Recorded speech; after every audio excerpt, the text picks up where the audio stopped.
गावावरून येत आहे एक अवयव दानावर पथनाट्य. पथनाट्य पथनाट्य.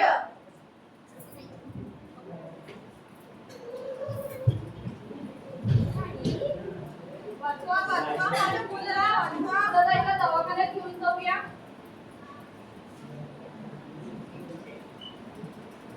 वाचवा वाचवा डॉक्टर माझ्या मुलीला वाचवा.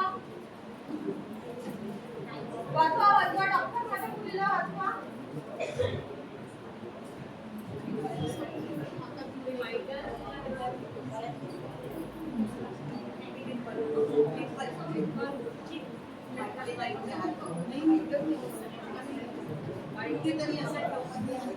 बघा तुमची मुलीला आम्ही व्हेंटिलेटरवर ठेवलेला आहे, पण तुम्हाला मी तिचा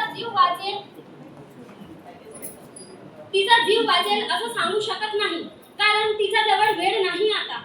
तर माझं म्हणणं इतकं आहे, मी डॉक्टर आहे आणि आजच्या परिस्थितीत इतके रुग्ण दवाखान्यात येत आहेत की त्यांना काही अवयवाची गरज असतात.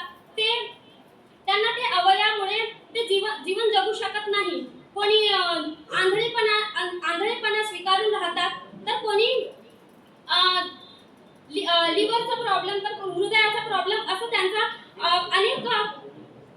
अनेक प्रकारचे वेगवेगळे प्रॉब्लेम असतात. तर तुम्ही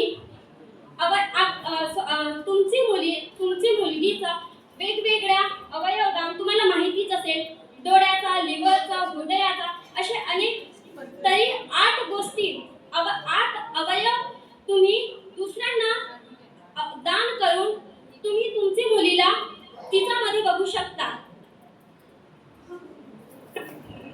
पण मी असं ऐकले आहे की डोळे दान केल्याने पुढच्या जन्मी आंधळ म्हणून जन्माला येतं. ही सगळी अंधश्रद्धा आहे. अंधश्रद्धा आहे अंधश्रद्धा आहे.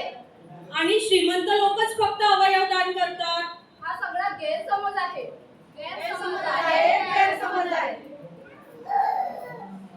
बघितलेत मंडळी, ग्रामीण भागात अवयव दान म्हणजे एक अंधश्रद्धा झालेली आहे. अवयव दान केलं तर पुढच्या जन्मी आंधळ जन्माला येईल असं त्यांचा विचार आहे.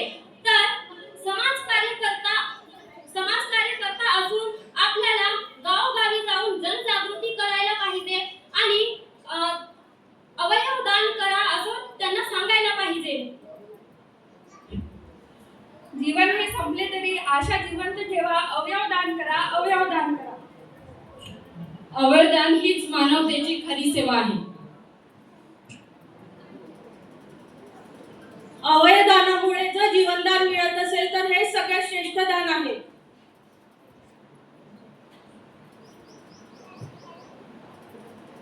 तुम्हाला माहिती आहे का, अवयव दान हे 80 ते 90% यशस्वीपणे पार पडलेलं आहे आणि ते सध्याच्या आपण म्हणतो की फक्त श्रीमंत लोक करू शकतात. पण जर आम्ही अंधश्रद्धा स्वीकारले नाही आणि